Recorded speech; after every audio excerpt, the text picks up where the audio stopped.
Hey guys, as usual, if you like the content, please like and subscribe. Check out any of my other videos, lots of Star Wars content. And let's get into this. So this is an article that I posted on Twitter a few days ago, or whatever, a couple days ago, and then I noticed that, and I never thought to do a video about it, but actually I really should have. I know Star Wars Theory did when I watched his, and I'm going to kind of go through it in a similar fashion, although hopefully a little quicker. And I just want to elaborate on a couple things he said, and then explain where I have a difference of opinion as well, and why this article is actually very important. So, it says here, for the time being, next Star Wars film is scheduled for December 2025. Rogue Squadron won't be it. It'll be something else. It's been abundantly clear for years that internal turmoil has stalled the film development process for the company since the completion of the sequel trilogy. Yeah, obviously, because they did a bad job and nobody knows what to do. This was confirmed last week when Lucasfilm Senior Vice President Michelle Rajoin was demoted. The producer was tasked with overseeing Rogue Squadron development. Now, 3 years removed from the last over-screen experience, Star Wars fans are itching to get back into theaters for a journey into a galaxy far, far away. That time is still a few years away, at best. And it's not one that Lucasfilm is particularly looking forward to. That time is still a few years away. 2025, I wouldn't call a few years away, but I don't think they'll be done by then. Maybe that's what the writer of this article means. And it's not one that Lucasfilm is looking forward to. Well, it's up to them. They don't have to do a movie.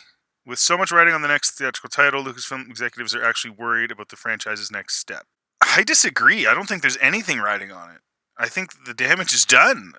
I don't think there's anything they could do. There's nothing they could do post-sequel that people are going to care about, because they've just destroyed the lore completely. So unless they went maybe way, way, way back, like way back in the past, I guess, maybe people would care. But, I mean, even then, we know how it ends. So I don't think that's even accurate. Puck Industry insider Matthew Baloney reported that Lucasfilm's grueling development time for the next Star Wars film is the result of a culture of fear and indecision. Well, you guys could have used a little more fear and indecision with the previous iterations you came out with. Not nearly enough of that, especially the fear part. Lucasfilm's internal mantra for new movies is getting it right, an attitude formed out of the sequel trilogy's development and production. The company internally acknowledges that the sequels were rushed to meet aggressive release dates. I blame Kathleen Kennedy for a lot of stuff, but it's also the executives, rushing to get their money back. They could have made so much more money if they would have just done it right, but they rushed to get their money back. So ultimately, when it comes down to it, it's all on Iger. It's on the top guys at the time, right? It's on Chapek. It's on him. They're thinking about the shareholders, and I get it. They're pressured, and the shareholders pressure them. But and so then ultimately, you could say it's on the shareholders. I mean, it's sad. The resulting trilogy was something Lucasfilm President Kathleen Kennedy elected to play safe, choosing fan service and franchise management over creative swings. The resulting trilogy was something Lucasfilm President elected to play safe.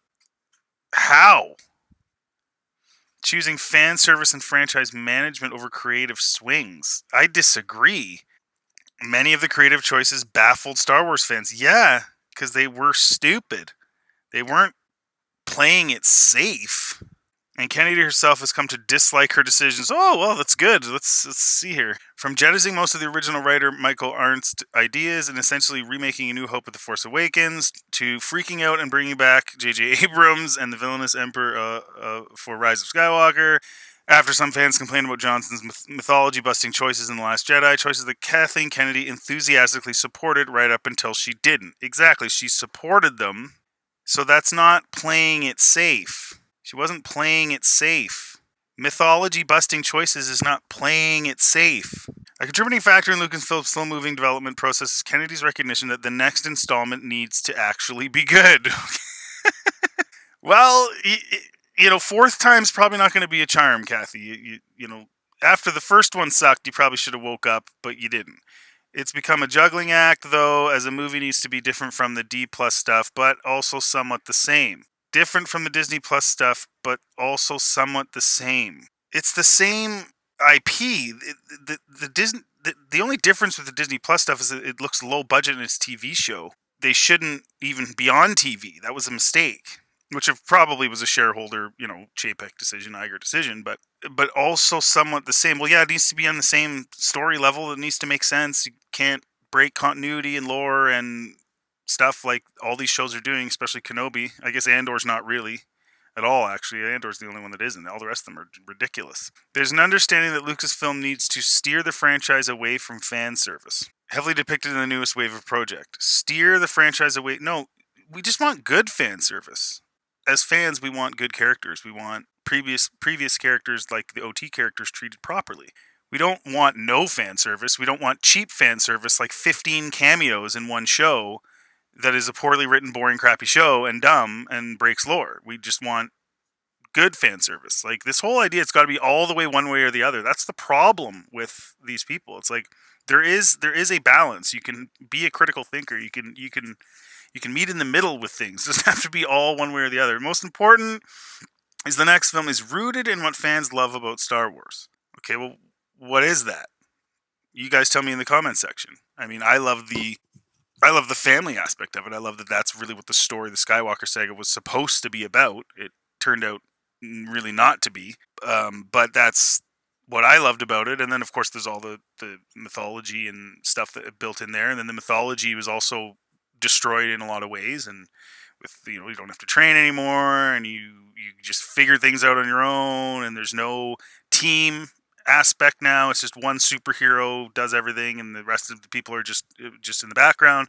I loved the whole idea of everybody brought different skills and attributes to the table, and together as a team, they were able to overcome the dilemma that they were faced with. But that's kind of gone now, and I don't know. You guys tell me what you think about that, and what your favorite things or what you love about Star Wars is. And the need for high quality can't be overstated. Well, high quality writing, honestly, I would take bad visuals at this point with a good story. Honestly, it's gotten to that point. I don't even care about the visuals anymore. The story needs to be good.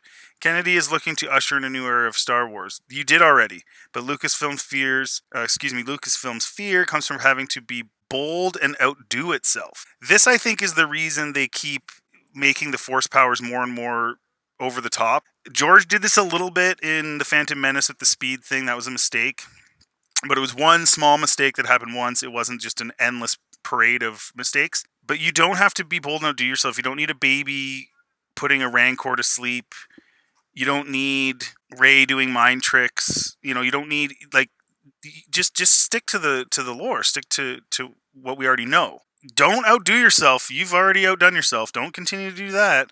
Disney essentially has to reintroduce Star Wars while Star Wars is also constantly on television. This is a very tough task, or a very big hole she has dug for herself, depending on your perspective, far tougher than simply saying yes to these Disney Plus series. Well, the problem is they won't just decanonize them.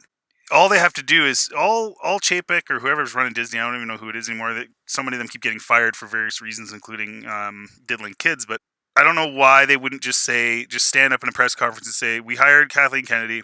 Like, it's their fault too, but they could just blame her. They could say, well, we hired Kathy, she screwed up, we're scrapping all of it, decanonizing all of it, just like they did with the EU. Make an announcement and start again. They could easily do that, but they don't, for whatever reason. You're not making any more money off of these movies than you already have. You might as well just start over, because it's junk. And that's where I disagree with Star Wars Theory, where he's all like, oh, give it to Filoni. Filoni has done a lot of lore-breaking stuff, especially recently. Terrible stuff. He created the war between the worlds or whatever, so he could just basically switch anything on a dime that he wants. He's lazy writer. He gave us a baby that's like a ultimate Jedi master beyond anybody, and he's a baby. He was fully on board with destroying Luke. Some of those shows he's done are awful. I don't want Dave Filoni. I want it scrapped completely and start over with someone else.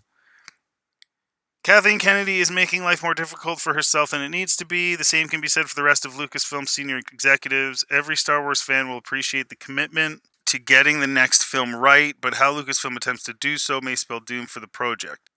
It's already doomed. This isn't the first time fans have heard Star Wars creators want to get it right. The last time that happened came in the form of assurances from J.J. Abrams, whose atrocious The Rise of Skywalker speaks volumes on how it's possible to get nothing right. It's true the film was a rush job, the entire trilogy was, and it was doomed from the start. It was doomed from the start because, exactly, they rushed it. They didn't plan anything. JJ admitted that. And The Rise of Skywalker is terrible, but it was just a product of already junk that came before it, and then him trying to fix everything. Ultimately, actually, of the three films, The Rise of Skywalker is awful, but of the three films, it feels the most like a Star Wars movie. The humor, the way it flows, everything else. It's junk. It's a MacGuffin fest. It's garbage. But the feel, the way the characters interact and stuff like that, it actually feels more Star Warsy than any of the three of them. But it's arguably the worst of the three. I would say The Last Jedi is. But anyway, Kennedy and Lucasfilm were dealt a bad hand with the mandated annual releases by Bob Iger. Yes and no. They also threw out George's treatments. I'm not a huge fan of George's treatments, but they did have other options that they decided not to use. Disney wanted an immediate return on its investment, and the sequel trilogy was made as a means of printing money. Yeah, that's a good way of putting it, but it's still their fault for getting rid of George. Like, they had options, and they had people they could talk to, and they didn't. No matter what Lucasfilm came up with, people were going to show up in droves, particularly episode 7, and as the story got worse, the box office results got worse. George Lucas made his Star Wars movies out of passion. He considers each of them his children. And the reason Lucas's films appealed to so many audiences was because he had a story to tell. So long as Lucasfilm and Disney are trying to pump out product rather than introduce worthy stories, they'll never capture the same magic the maker did. Tossing out his ideas will never help either. Exactly what I just said. And yeah, it's just a cash cow. So again, you just throw it all out. You've got your money now up to this point. Throw it out, start again. The Disney Plus side is doing better on that front. The Mandalorian is a worldwide sensation, encapsulating the fun, influences, and themes of Lucas's films, except for breaks lore and has major problems. I have reviews on my channel. Feel free to check them out. It's got a cheap budget, but it absolutely works. That's fair. You don't need all that flash and dash. It is definitely better than the films, but it does create problems. Andor is a sensational addition to the franchise. I wouldn't say that. One that will likely see more viewership once the word of mouth gets more people in front of their TVs. Andor's a really slow-moving show. I have reviews of every episode. It's quite boring. It doesn't feel like a Star Wars show really very much at all, but it is the only one of the shows they've come out with where they don't break lore, create continuity issues, and do a whole bunch of stupid crap. I'll give it that. But the movies are still missing the magic touch. The sequel trilogy was terribly written. Andor has outclassed those films to an embarrassing degree. I wouldn't say embarrassing, because again, it's not very good either. It's just not lore-breaking and dumb. Fan service was certainly an issue, and it's a plus that Kennedy recognized that even if the Emperor will always somehow have returned in canon, again, just decanonize it. It's not hard. A new film shouldn't be antagonistic and destructive, but rather builds on the vast universe that already exists. And that's the part I found so funny. There's another article that came out I was tweeting about today, the guy talking about Kenobi and how difficult it is, so hard to write the story because I had to follow canon. I had to follow pre-established laws of the universe that already exists. And I'm like, no, bro, that's what makes it easy. What George did was hard, coming up with something super interesting and awesome that everybody wants to watch. It's easy to just build on what he did because you already have the rules in place. Everyone accepted those rules and everybody liked them. So you just continue to follow those rules and where you are in the timeline. It's very easy. I don't understand this. There's no need to reinvent the wheel. Exactly. Fresh and new don't mean tarnishing the legacy of beloved heroes for the sake of surprise. Ryan Johnson. Surely there are super fans currently working in the industry. Creators don't need to pull every toy out of the box, but can use them sparingly when appropriate. Well, less is more. I would say don't make a Star Wars movie right now. Writers and directors with Star Wars visions the world needs to see. They're the people to talk to.